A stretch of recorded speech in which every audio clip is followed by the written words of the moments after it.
just a little bit about me. I have my background is actually as I was a hardcore scientist like before all this stuff. So very heavy into sciences. So uh, have backgrounds in like biology and pharmacy and um, yeah, chemistry and all kinds of stuff. And then did my doctoral work in medicinal and natural products chemistry. So treating central nervous system disorders, learning a lot about kind of how the mind works and stuff. So it's kind of a natural progression into what I'm doing now, even Mm, though it wasn't that apparent of a jump.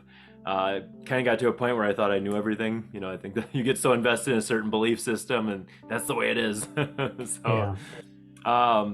it actually took a hard shift for me to kind of get out of that, and then me to kind of find my own answers and just start questioning things. And I don't know when we lose sight of that, like, because that's what science is. It's questioning stuff, questioning the answers, and like at some point we stop doing that. I don't know why. But so I had to take a step back and realize like, hey, maybe you don't know everything, and that opened up all these doors for me. Um, Mhm. Even with everything that I knew scientifically, though, like I was still having all my own like medical problems. I was on like 14 medications. I was having like weekly grand mal seizures, and that's when I discovered the work of Dolores Cannon. So Dolores Cannon is a lady who she published like 20 books on different things that she uncovered while people were in a deep state of relaxation, in a deep like hypnotic state. And I wasn't so interested in her like she'd explore past lives and stuff with people, but I was more interested in how like connected everything was. So she'd be working with someone in England talking about ancient Egyptian history, and she'd come to the United States, and the other person would pick up where the other person left off, and just start talking like, "Oh yeah, remember what we were talking about?" and continue the conversation. And I'm like, "What don't I know? Like, how is that possible?" Like, Mm.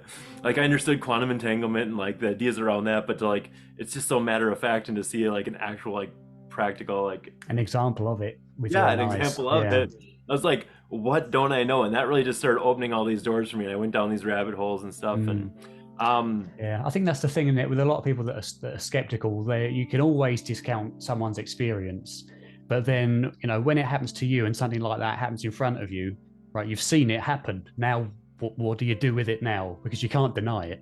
Yeah, Oh, yeah. I used to try to like rationalize around it, Mm, but there was just so much, and it's like, okay, I can't make sense of all this. I need to just start asking more open-ended questions rather than like coming up with my own conclusions without even knowing anything. So, mm, um, yeah, and that led me to a person who trained and learned her method and her way of doing things.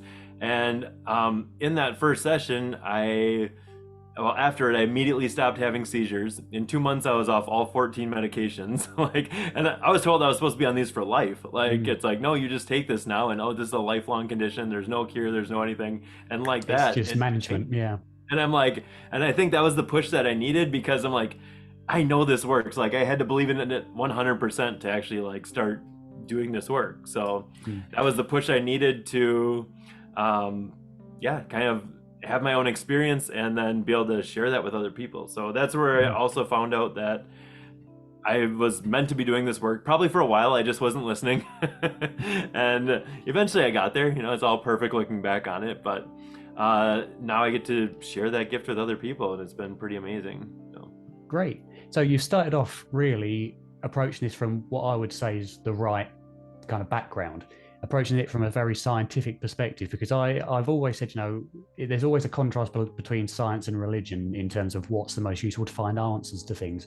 And I've always said, in terms of afterlife, nature of consciousness, it's a universal experience to every human and every animal on the planet. So for me, that's a matter for science to determine, not necessarily religion. So I think coming at it from that kind of perspective is great for you and for me, because I'm the same. I'm very scientific, because we always try to discount things first. We try to logically explain them, and only do we go for a spiritual explanation when there is no other way of doing it.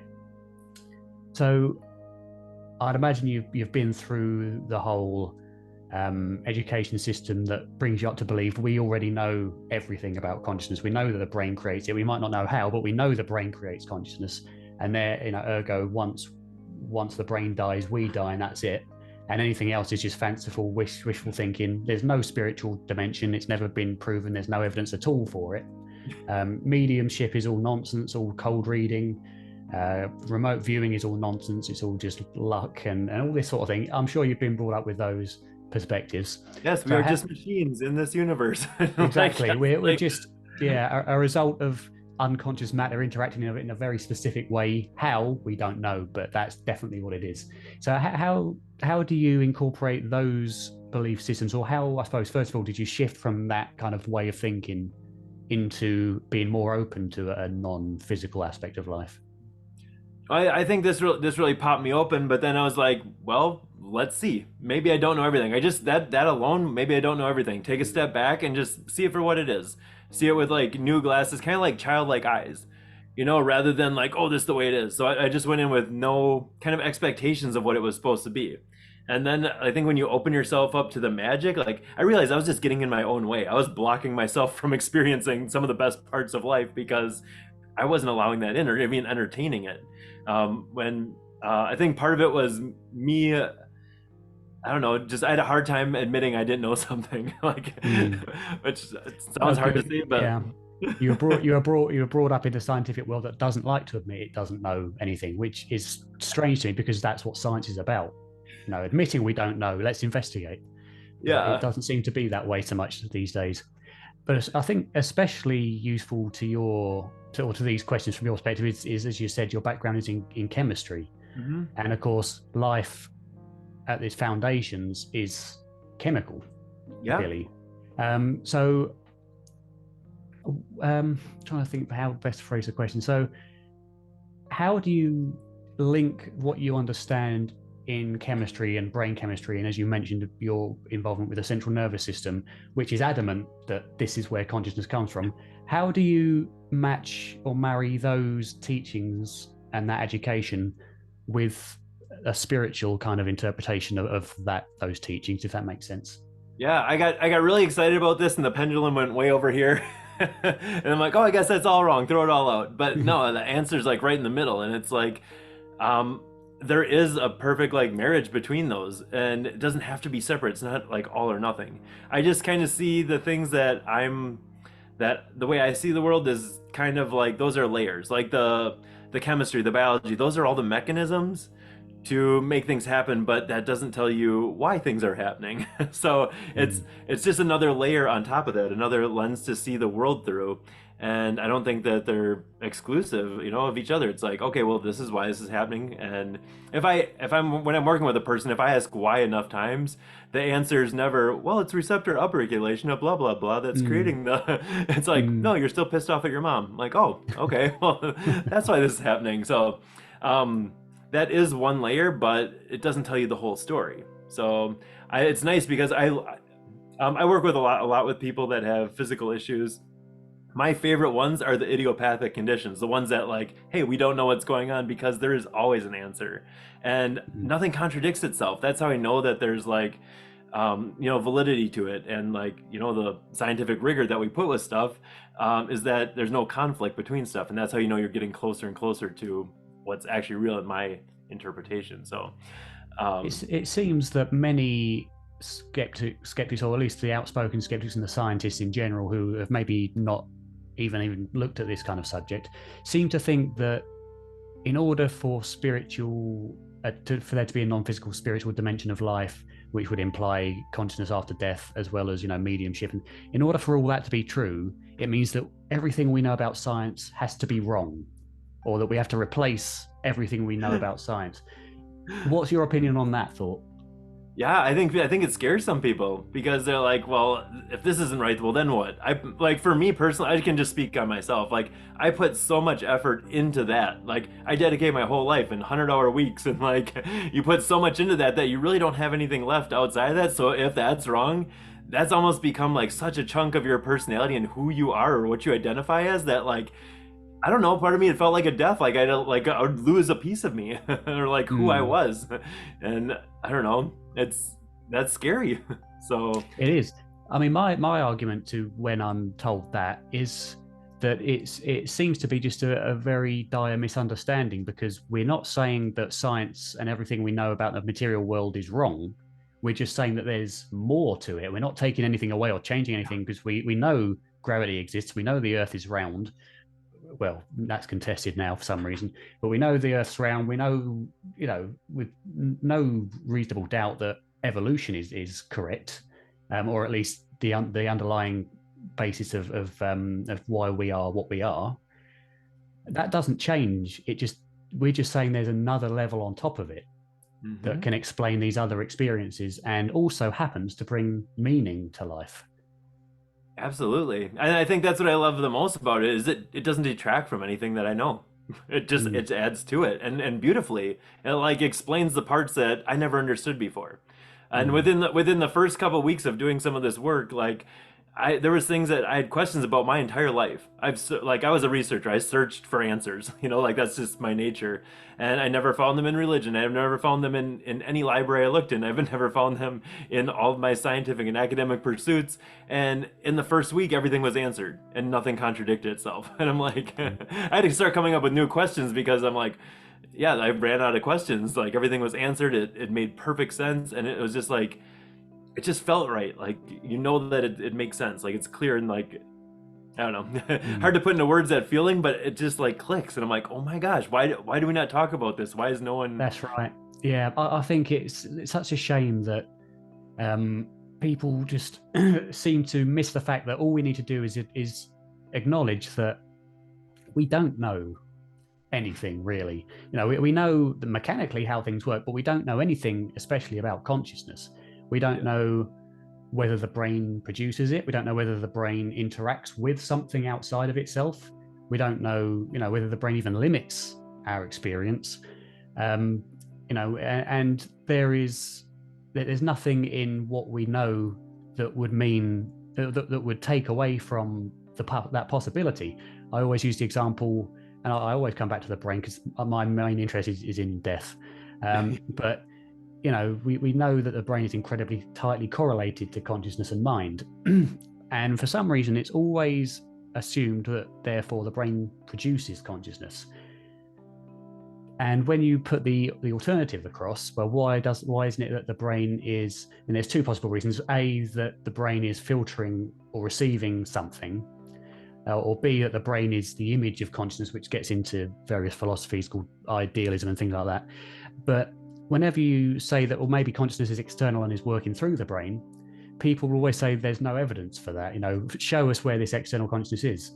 But then you think, well, then show me how non-conscious matter can create it. Then, there's just as little evidence for either position. So why is this one more accepted when there's evidence that could support both quite easily? Yeah, and I think if we boiled stuff down like simply enough, like it's energy and vibration. Like that's simple physics. And you can see examples of that through everything. So everything, I feel everything has consciousness.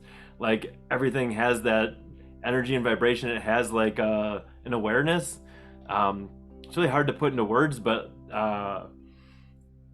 like basically there is that flowing through everything. So I don't see there's anything separate. So you're trying to measure something that's just always there. So like having a background for that, or having more consciousness in one thing or less consciousness in one thing, I don't think there's a discrepancy in that. I think it's flowing through everything, and you could probably measure that flow. But as far as discrete consciousness, I don't know. I'm not sure if that's exactly how it works. So, and even with like what you talked about with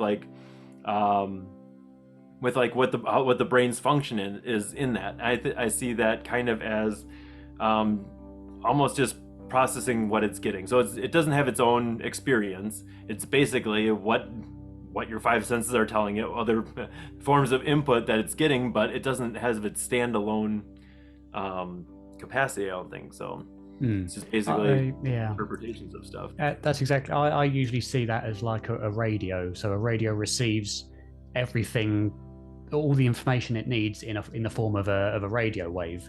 But in order for that to be understood, it needs to process through the radio and be translated into something that we can understand. And I think it's very similar, that we receive awareness, consciousness, whatever, or that we as consciousness are transmitting through the brain for the sole purpose of being able to interpret the world around us. But that doesn't mean that we come from here. It just means that we are using this as a way of seeing the physical world and having experiences as a human being. Sorry, it cut out for a bit. So, Yeah, it's we've got a very dodgy connection. I mean, I just said, the brain effectively is a tool that consciousness uses to experience the life as a human being. So, where was I going to go? So, what kind of experiences, what other experiences other than your one with Dolores Cannon have you had that have really made you question, everything you were taught and everything you thought you knew? some of the flexibility in everything. So like, reality even being like slippery, like stuff wasn't like isn't as rigid, isn't as solid. I've seen some pretty amazing or witnessed some pretty amazing like healing for people that I never thought was possible. I've had people that have regrown organs that have been surgically removed, and I'm like, and my conscious mind is like, really, like that can happen, and then 2 months later, whatever it is back, and just stuff that would like old me would have just not been very nice to me. We'll put it that way. Don't Mm, you know how things work? That can't happen. mm, and but I've seen it. It's like okay. One of the people that came to one of my classes, she had metal pins and screws put in her arm from an accident like 20 years ago, and she wanted to focus on healing her arm. Well, a week later, she pulled a muscle in her arm, like after the class, had it x-rayed, all the metal pins and screws were gone, and the bone was healed. Like, what? like, yeah, that like certainly things shouldn't like that happen. that really just warp your mind of like, what? How is this even possible? Yeah, I mean, metal doesn't just disappear or get absorbed by the body. It's not supposed to do that.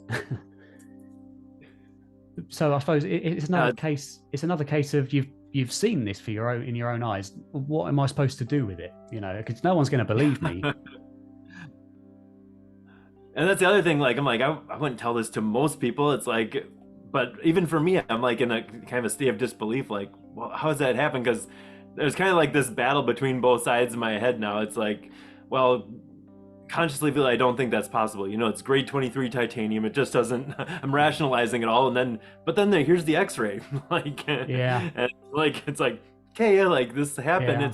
It's this. So It's what? like it's like the metaphor, isn't it? That someone says there's no such thing as a white crow, just doesn't exist, and yet you're in at your window looking at a crow that's white, and you think, yeah, well, no, we know that this isn't possible because of the genes just doesn't allow for that to happen, or like there's a green, there's no such thing as a green mouse, but here you go, I'm looking at a mouse that's green. I know it's not physically possible, but it's there. So what does that mean?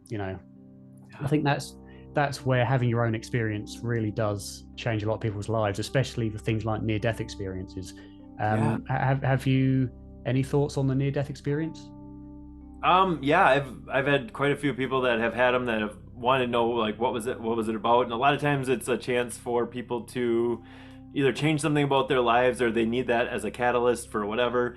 A lot of times it's a choice, like if they want to come back or not.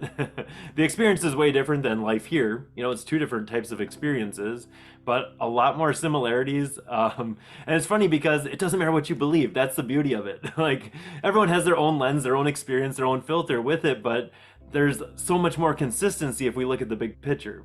It doesn't matter if you're an atheist or a nun, you have more of the similarities than differences. You may have something that's tailored a little bit towards you, but in essence, it's more or less the same. I don't know, more or less the same experience. And I Mhm. find that even with, I do like past life stuff too, and everyone tells me the same thing about the other side. Like they have like their own kind of interpretation of it, but that it's consistent with if you had three people tell you about the same event. They're all going to Mm. have a difference in how they explain it or how they describe that Mm. experience. So I think that's part of the cool thing too, is because everyone's telling me the same stuff. So Indeed, yeah. And the way I see the differences is that, if when people have near death experiences or go through past life experiences, they're in, it would seem, an environment in which the mind is much more directly able to influence the surroundings and the environment. So it would make sense that if one goes to an experience like that with beliefs, because those beliefs are so firmly planted in their mind, that will have an effect on what they see. But as you say, what's important sure. is that the foundational experiences, the foundations of the experiences, are always And I think the connection has just dropped. There's not much I can really do. All right, so you're talking about near-death experiences and their belief systems. That's where you left off. Yeah, so I was just saying that I think when people have these experiences, it would make sense that because their belief systems are so deeply ingrained, that what they experience, because that environment is so able to be influenced by the mind, that it would be what they would expect to see. But what's important, as you say, is the foundations of the experience are always the same. Mm-hmm. And I think part of that is just people need to be met where they're at. If it's too far outside of of what they're ready for, what they're ready to experience, that's not going to benefit them. So why give them that experience in that way? So yeah, even with any time in the afterlife, it's people meet the right people that they need based on their understanding, based on their cosmology, based on their belief system. Because if they have a Christian background, they go and they meet I don't know, Buddha, it's not what they need. They need that to help them to feel safe, feel comfortable, to have the experience they need to have from that. So yeah, it's kind of like a customly made transition to allow them to move calmly into that next environment. So what are your thoughts regarding death and what we experience or don't experience after death? I don't know. A lot of times there is a transition process where, depending on if you've gone through lots of lifetimes before, you'll go pretty quickly. Otherwise, like if you haven't had a lot of lifetimes before, sometimes you'll need certain ones to help cross you over. Like I don't know, a lot of times it's past loved ones show up, or ancestors, or someone that you'll recognize. Sometimes it's guides, sometimes it's angels. One of the ones that really stuck with me was there was a person that was carrying guilt and shame from killing people in battle in another lifetime. Okay, so it was physically affecting him in this lifetime. So to process that, he went through that whole lifetime in the scene. And at the end of that, he went to the crossing over part. Well, usually people that show up for you are, like loved ones or guides or whatever. The people waiting for him were the people he killed. Well, this is going to be interesting. And they were there to thank him for the experience of being killed by him. So they agreed to collectively have that experience together, and him being at peace with that helped him to move on. So sure, makes you see the world a lot differently, after something like that. It does. Is there, although any part of your scientific mind that does question, am I just wanting this to be true? Is this evidence really strong enough to support a belief in an afterlife? What I like about the work that I do, I don't tell anyone anything. It's not coming from me. I have my own bias. I see the world through thousands of people's eyes, and they're telling me the same stuff. So after a while, I'm like, is everyone making up the same story? I don't know. That's kind of where I'm at now. And at this point, it would be harder to disprove all the stuff I've seen than it would be to, It would be a couple lifetimes worth of a job just to try to disprove some of the stuff. Yeah, and I think as we were saying earlier, sorry, I think we're gonna struggle, and we're gonna end up talking over each other with this connection. But I think the problem is, although there are so many experiences that, as you say, all say the same thing, and given the fact that although people don't accept it, that we don't know what consciousness is, where it comes from, how it works, all this evidence from the same story, hundreds of thousands, if not more, people telling exactly the same thing, does that not follow that then maybe there is something to it, rather, more than just wishful thinking, if they're all saying exactly the same thing with slight differences, cultural differences? But instead, most people seem to try to explain these away with the belief that we know it's an illusion, we know there's a physical basis to it, we just need to find what that is. And it's just never taken that instead, maybe there is something to this, we should investigate a bit further. What I kind of like is I've had quite a few people that are like, why don't you?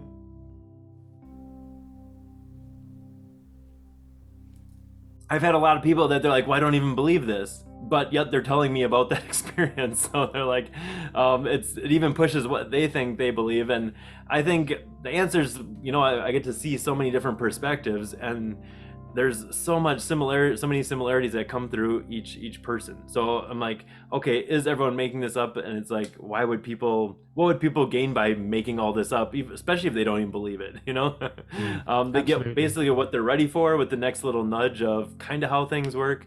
And the stuff even I'm getting for myself now, it's like I don't even understand it. So I've learned to not be too like rigid in my beliefs, because then that's when I get the next little bit of information, and it's like that I couldn't even wrap my mind around before, because it gets so convoluted, with how time Mm. works, how the universe works, and really stretches what you know or what Yeah. you think you know.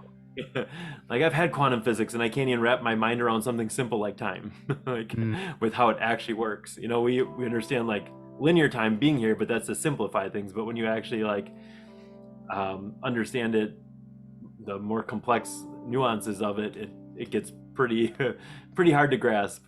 Yeah. So have you studied quantum physics as a discipline throughout your career as well? Yeah, well, Yeah, it's part of the what you learn.